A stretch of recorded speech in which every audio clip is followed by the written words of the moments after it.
தென்கிழக்கு திசை சமையலறை இருக்கக்கூடிய ஏரியாவும் வட மேற்கு திசை இதுவும் தான் பெண் ஆதிக்கம் நிறைஞ்ச இடம். அந்த இடங்களில் தான் பூஜை அறை அப்படிங்கிறது வரணும். அப்படி அந்த இடத்துல தென்கிழக்குலையோ வடமேற்குலையோ வைக்க முடியல அப்படின்னா பெரிய விளக்கு வச்சா வந்து நிறையா செல்வங்களை கொடுக்குது, சின்ன விளக்கு வச்சா கொடுக்குது அப்படிங்கிறத எதுவுமே நம்ம வந்து நினைக்க வேண்டிய அவசியம் இல்லை. விளக்கு தத்துவம் அப்படின்னு சொல்லி பார்த்தீங்கன்னா, இப்போது இந்த குலதெய்வ வழிபாடு அப்படிங்கிறதுல இதில் ஒரு எல்லாத்துக்குமே இந்த குழப்பங்கள் இருந்துகிட்டு இருக்கு. தெரிஞ்சவங்களுக்கு குலதெய்வம் இருக்குது, ஓகே. இப்போ தெரியாதவங்க என்ன பண்ணுவாங்க? ஒன்று ஈசானியும் வாயுமூலை, இல்லை ஈசானியும் அக்னிமூலை தவறுகள் இருந்தால் அந்த வீட்டில் பிறக்கக்கூடிய குழந்தைகள் வந்து ஆட்டிசம் பாதிக்கப்பட்ட குழந்தைகள். அதனால் முடிஞ்ச அளவுக்கு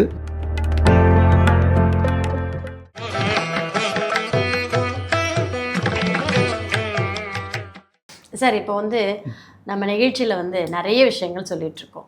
அதில் குறிப்பாக வந்து நம்ம மனசை அமைதிப்படுத்துகிற ஒரு விஷயம் அப்படின்னா நமக்கு தெரிஞ்ச ஒரே விஷயம் எல்லாம் வல்ல நீக்கமர நிறைந்த இறைவன் மட்டும்தான்.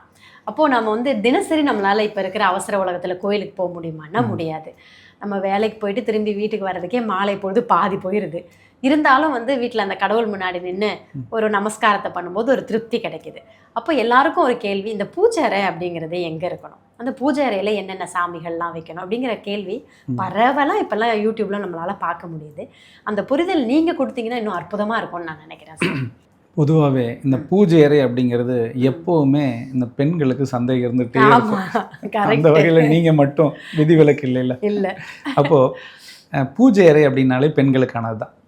எந்த வீட்டுக்கு போனாலும் சரி, அவங்க முதல்ல எவ்வளோ பிரச்சனை இருக்கட்டும், தலைக்கு மேலே பிரச்சனை இருந்தாலும் கேட்கக்கூடிய விஷயம் வந்து பூஜை அறை அப்படிங்கிறத பற்றி தான் பேசுவாங்க. இந்த பூஜை அறை பற்றி நிறைய பேசணும்னு நான் ஒவ்வொரு எபிசோட்லையும் ஆசைப்படுவோம். பட் அதற்கான நேரம் இன்னைக்கு தான் வந்திருக்கு. அதனால் எப்போவுமே இந்த பூஜை அப்படின்னாலே அடிப்படை அப்படின்னா என்ன மதமாக இருக்கட்டும், எந்த ஜாதியாக இருக்கட்டும், எதுவாக இருந்தாலும் அடிப்படை வந்து சூரியன் தான். ரெண்டாவது சந்திரன். பொதுவாக இந்துக்கள் அப்படின்னு சொல்லி எடுத்துட்டோம், இந்து கலாச்சாரம் அப்படின்னு எடுத்துட்டிங்கனாலும் சரி, கிறிஸ்துவர்கள் அவருடைய வழிபாட்டு முறையாக இருந்தாலும் சரி, எல்லாமே சூரியனை அடிப்படையாக கொண்டது. இந்துக்கள் வந்து நம்ம விளக்கேற்றி வழிபடுறோம், கிறிஸ்துவர்கள் வந்து பார்த்திங்கன்னா கேண்டில் வச்சு வழிபாடு செய்கிறாங்க. இது வந்து சூரியனை அடிப்படையாக கொண்டது.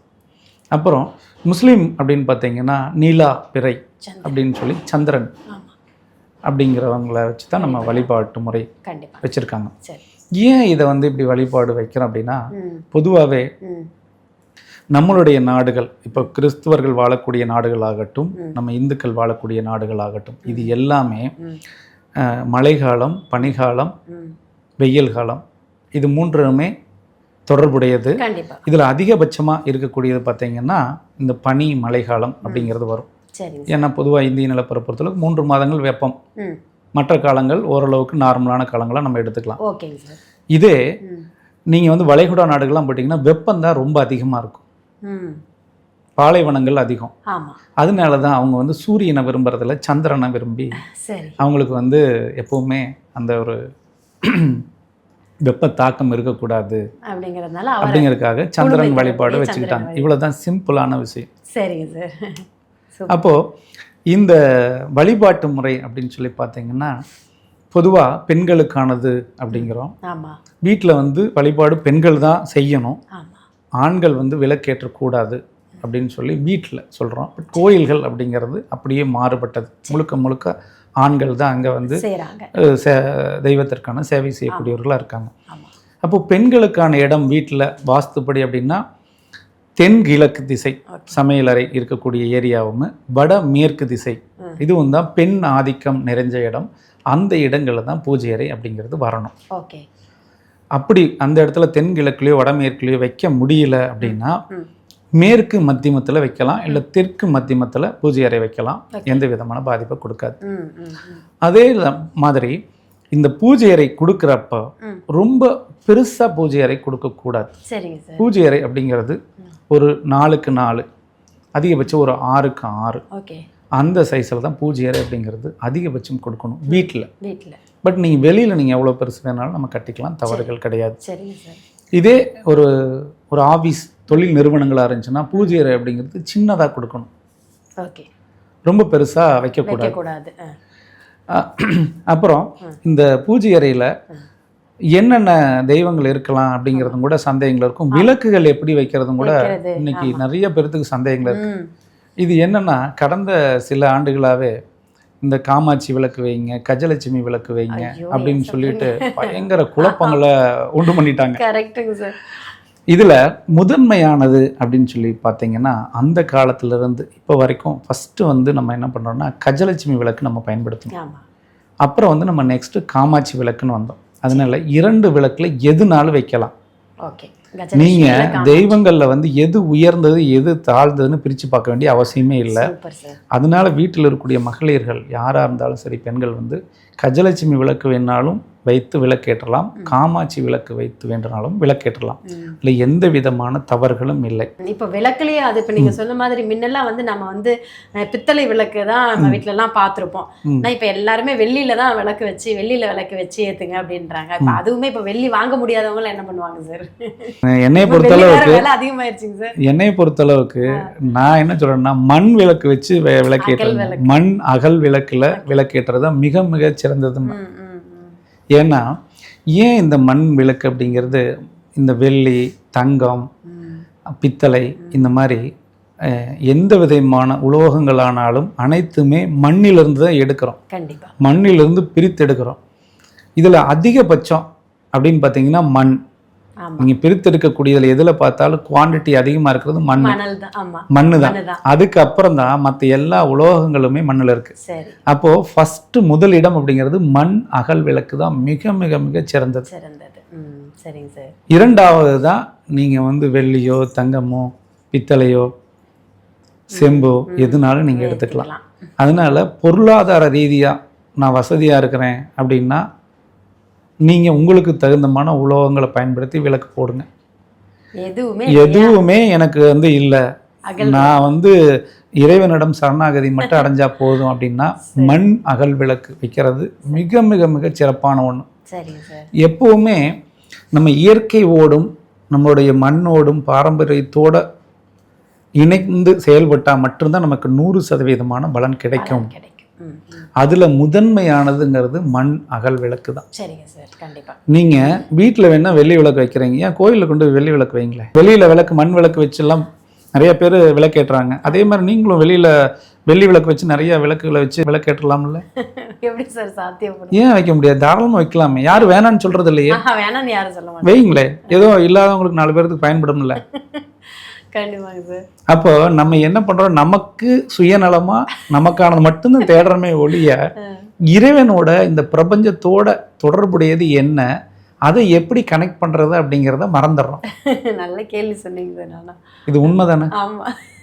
அதனால இந்த விளக்குல வந்து நமக்கு பாகுபாடோ இல்லை இந்த பெரிய விளக்கு வச்சா வந்து நிறையா செல்வங்களை கொடுக்குது, சின்ன விளக்கு வச்சா கொடுக்குது அப்படிங்கிறத எதுவுமே நம்ம வந்து நினைக்க வேண்டிய அவசியம் இல்லை. நீங்கள் ஒரு மண் அகல் விளக்கு வச்சாலே போதுமானது. விளக்கு தத்துவம் அப்படின்னு சொல்லி பார்த்தீங்கன்னா பொதுவாகவே இந்த 6 விளக்கு வைங்க, 7 விளக்கு வைங்க, 11 விளக்கு வைங்க அப்படின்னு சொல்லி எல்லாம் சொல்கிறாங்க இல்லையா. அப்படிலாம் நம்ம எடுக்கணுங்கிற அவசியம் கிடையாது. ஒரே ஒரு மண் விளக்கு இருள் அடைந்த வீட்டில் ஒளி ஏற்றுறதுக்கு ஒரே ஒரு விளக்கு வச்சா போதுமானது. அதுவே நமக்கான வேண்டுதல் வைக்கிறதுக்கு நம்மளோட கனெக்ட் ஆகிறதுக்கான 100% பலனை கொடுக்கும். அதுக்கப்புறம் பொருளாதாரத்தை பொறுத்து நம்மளுடைய மனநிலை பொறுத்து எத்தனை விளக்கு வேணாலும் வச்சுக்கலாம்.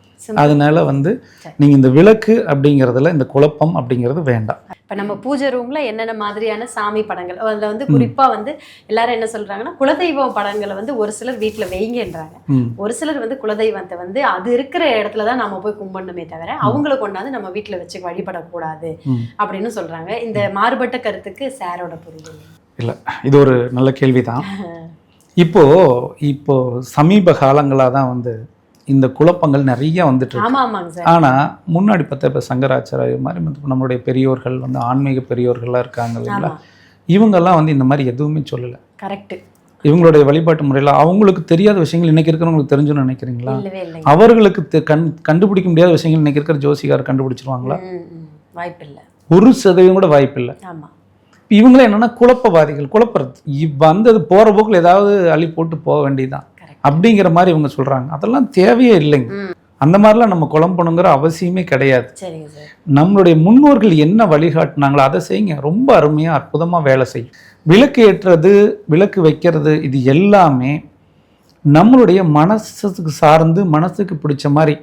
இந்த தெய்வம், எந்த ஒரு தெய்வமுமே எனக்கு பெரிய விளக்கு வைங்க, வெள்ளியில வைங்க, தங்கத்துல வைங்க, ஏன் மண்ணுல வச்சீங்கன்னா எந்த தெய்வங்களுமே நம்மளுடைய முன்னோர்கள், நம்முடைய ஆன்மீக முன்னோர்கள் யாருமே நம்மகிட்ட கேட்கல. கண்டிப்பா. அவங்க சொன்னது இறைவனிடம் சரணாகதி அடையுங்க, இறைவனை வேண்டுங்க.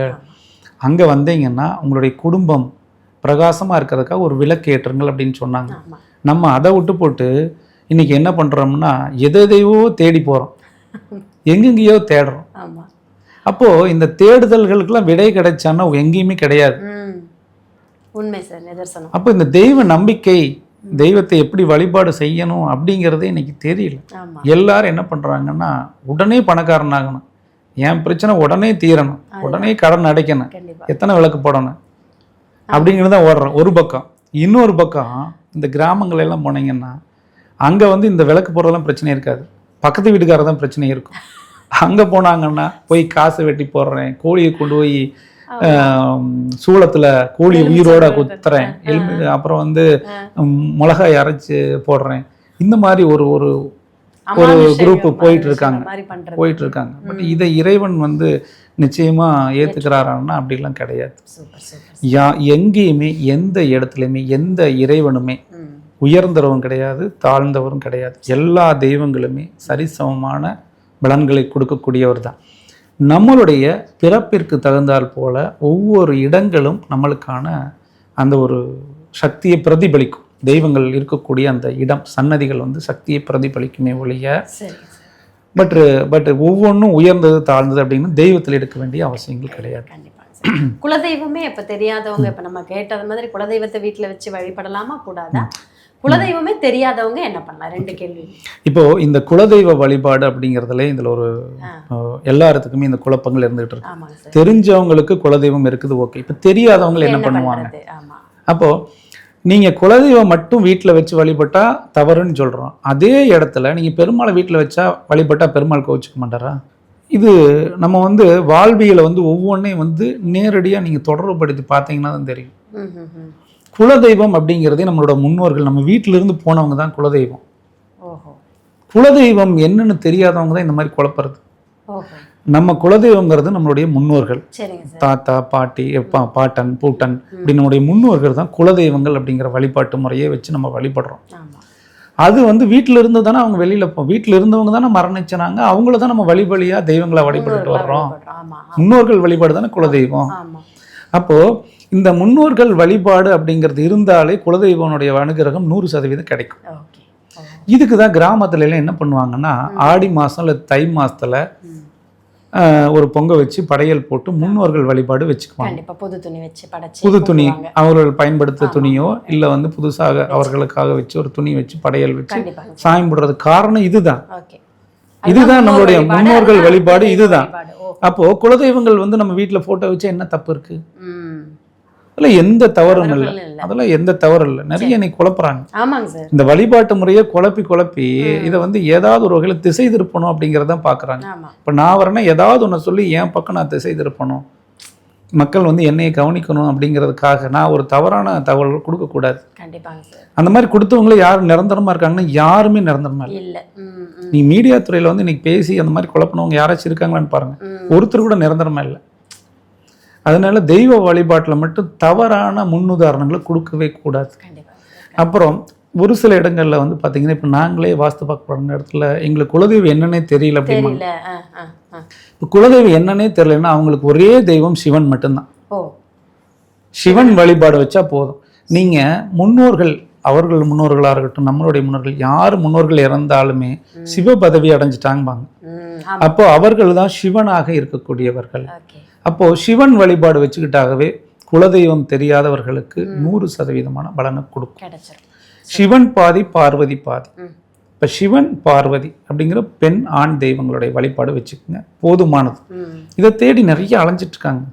தெரியல நான் பெருமாள் கோயில் போகவா, சிவன் கோயில் போகவா, இல்லை வந்து அம்பாள் கோயில் போகலாமா அப்படின்னு சொல்லி நிறைய பேர் இது கேட்டிருக்காங்க.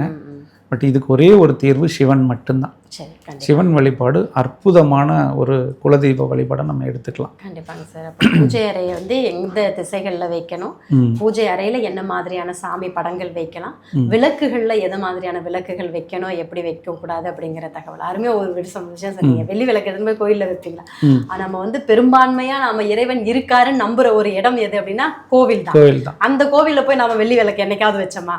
அகல் விளக்கு தானே வச்சோம். அப்போ அதில் ஒரு சுயநலம் இருக்குங்கிறத அழகாக நோட் பண்ணி காமிச்சிங்க. சரி, இப்போ பொதுவாகவே வீட்டில் ஏதாவது ஒரு விஷயம், இப்போ குழந்தைகள் கூட இருக்காங்க, அவங்க வந்து சரியா நடக்கலை, சரியா பேசலை, ஒரு வயசை கடந்து வந்துட்டாங்க அப்படின்னு சொல்லும்போது அவங்க என்ன மாதிரியான குலதெய்வ வேண்டுதலோ எதனா வச்சா அந்த மாதிரி பழிக்கிறதுக்கான வாய்ப்புகள் இருக்கு? நிச்சயமா. பொதுவா ஒரு வீட்டுடைய ஈசானிய தவறும் வாயுமூலை தவறுகள் 2 தவறுகள் இருக்குன்னு வச்சுக்கோங்களேன். ஒன்று ஈசானியும் வாயுமூலை, இல்லை ஈசானியும் அக்னிமூலை தவறுகள் இருந்தால் அந்த வீட்டில் பிறக்கக்கூடிய குழந்தைகள் வந்து ஆட்டிசம் பாதிக்கப்பட்ட குழந்தைகள், கைகால்கள் பாதிக்கப்பட்ட குழந்தைகள், இந்த மாதிரி முடக்குவாதங்கள் ஏற்பட்ட குழந்தைகள் பிறக்கிறாங்க. அதனால முடிஞ்ச அளவுக்கு வீட்டை வந்து வாஸ்துப்படி சரியாக அமைச்சுக்கங்க. அப்படி இல்லை, குழந்தை பிறந்துடுச்சு, அதற்கான தீர்வும் நமக்கு வேணும், வாஸ்துல இருக்கா அப்படின்னா 100% இருக்கிறது. இப்போ ஈசானியம் பாதிக்கப்பட்டு ஒரு குழந்தை பிறக்குது, அந்த குழந்தை வந்து பிறந்து 3-4 வயதாகி அந்த குழந்தைனால பேசவே முடியல அப்படின்ற மாதிரி இருந்துச்சுன்னா 18ஆம் படி கருப்பன், நீங்கள் கருப்புசாமி கோயில் 18ஆம் படி கருப்புசாமி கோயிலில் சலங்கை கட்டி விடுங்க. மணிகள் கட்டுறப்போ அந்த குழந்தை மணி மாதிரி பேச ஆரம்பிப்பாங்க அப்படிங்கிறது நம்முடைய முன்னோர்கள் கூறியது. இது 100% உண்மையும் கூட, வாழ்வியல் உண்மையும் கூட. ஏன்னா நிறைய இடங்கள்ல இந்த பாதிப்புகள் இருக்க தான் செய்யுது. அதே போல் சப்போஸ் கால்கள் மட்டும் எனக்கு பாதிக்கப்பட்டிருக்கு அப்படின்னு பார்த்தீங்கன்னா வீட்டுடைய வடமேற்கு திசை முருகன் கோவில் வழிபாடு அப்படிங்கிறத தொடர்ந்து செஞ்சுட்டு வந்தீங்கன்னா கால்கள் பாதிப்புகளிலிருந்து நிச்சயம் நம்ம வந்து விடுபடலாம். அப்படி இல்லைன்னா சேவல் அப்படின்னு சொல்லி கொடுக்குறோம். முருகனோட சேவல் இருக்காரு, சேவல், கோழிகள், இந்த பறவைகள் தானம் அப்படிங்கிறது கோயில்களுக்கு கொடுக்கலாம். அது வந்து கால்கள் பாதிக்கப்படுறது இல்லை கடன்களால் பாதிக்கப்பட்ட இடங்கள்ல வந்து தானமாக கொடுக்குறப்போ அது ஒரு நல்ல ஒரு மாற்றத்தை கொடுக்குது. இது 100% வாழ்வியல் மாற்றத்தை கொடுத்ததை நாங்கள் நேரடியாக பார்த்துட்டு தான் இதை பதிவிடுறோம். இதுக்கு நிச்சயமாக கொடுக்கும். அருமை அருமை அருமை சார். கண்டிப்பாங்க சார். நாம எப்பயுமே நீங்கள் நிகழ்ச்சியில் குறிப்பிட்டது போல பரிகாரங்கள் சொல்றது இல்லை, வாழ்வியல் நடைமுறைகளை தான் நம்ம சொல்றோம். நிச்சயமா அழகா விஷயம் அது. நிறைய பேர் சொல்ல கேள்விப்பட்டிருக்கேன் சார். நான் கூட குழந்தை பிறந்து ஒரு 5 வயசாச்சு 6 வயசாச்சு இன்னும் திக்கி தான் பேசுறாங்க. அவங்களுக்கு இந்த நிகழ்ச்சி கண்டிப்பா ஒரு பயனுள்ள நிகழ்ச்சியாக இருக்கும். அதே மாதிரி கால் பாதிப்பு இல்லாதவங்க இன்னைக்கு நிறைய பேர் சொல்லவே முடியாது. நிறைய பேருக்கு கால்கள் வந்து வயதின் காரணமாக எலும்பு தேய்மானம்னு இருக்கு. அவங்களுக்கும் ஒரு நல்ல வழிகாட்டிருக்கீங்க. இந்த நிகழ்ச்சி ரொம்ப பயனுள்ள நிகழ்ச்சியா இருக்கும். மிக்க நன்றி. நன்றி.